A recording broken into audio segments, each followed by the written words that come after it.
اور اگر کیونکہ جو مکہ والے تھے وہ یہ سوچ رہے تھے کہ اگر چچا ابو طالب کے مرنے کے بعد اگر ہم حضور کو ستائیں گے، پریشان کریں گے تو سارے عرب میں ہماری زیادہ بدنامی ہو جائے گی، کہ دیکھو جب محمد بے سہارا ہو گئے،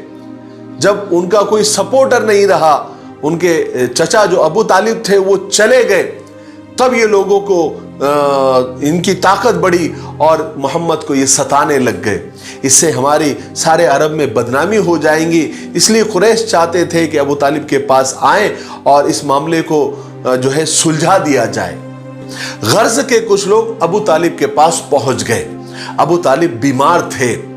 زندگی اور موت کے انتظار میں پڑے ہوئے تھے۔ قریش کے لوگوں نے ابو طالب کے پاس پہنچ کر کہا کہ دیکھو ابو طالب، آپ کو تو پتا ہے کہ ہم لوگوں میں آپ کی کتنی عزت ہے، اس لیے آپ اپنے بھتیجے کے اور ہمارے درمیان جاتے جاتے انصاف کر کے جائیے، اس سے کہیے کہ وہ ہم کو اور ہمارے باپ دادا کے دین کو برا نہ کہے، ہم اس کو برا نہیں کہیں گے، بات ختم ہو جائے گی۔ چنانچہ چچا ابو طالب نے رسول پاک صلی اللہ علیہ وسلم سے یہ بات کہی۔ آپ صلی اللہ علیہ وسلم کو سمجھانے لگے کہ قریش کے لوگ دیکھو محمد کیا چاہتے ہیں، تو رسول پاک صلی اللہ علیہ وسلم فرمایا کہ میں بھی ان لوگوں سے زیادہ کچھ نہیں چاہتا، بس یہ دو جملے بول دے معاملہ ختم، جھگڑا ہی ختم۔ تو قریش کے لوگوں نے کہا کہ کون سے دو جملے؟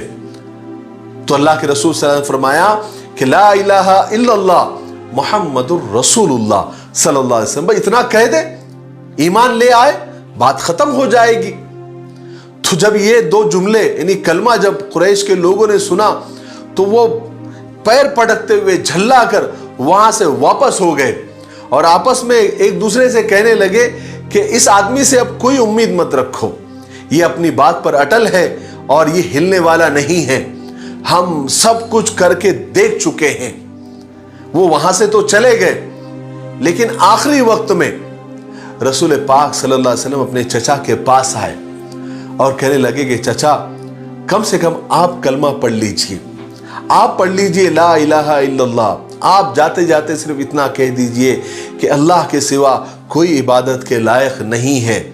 میں قیامت کے دن آپ کے لیے حجت قائم کروں گا۔ تو وہاں پر ابو جہل بھی بیٹھا ہوا تھا اور بہت سارے لوگ بیٹھے ہوئے تھے۔ انہوں نے ابو طالب کو اشارے سے منع کیا کہ بالکل نہیں ابو طالب، تم اپنے بھتیجے کی بات میں مت آؤ اور یہ کلمہ مت پڑھو اور اپنے باپ دادا کے دین کو مت چھوڑو۔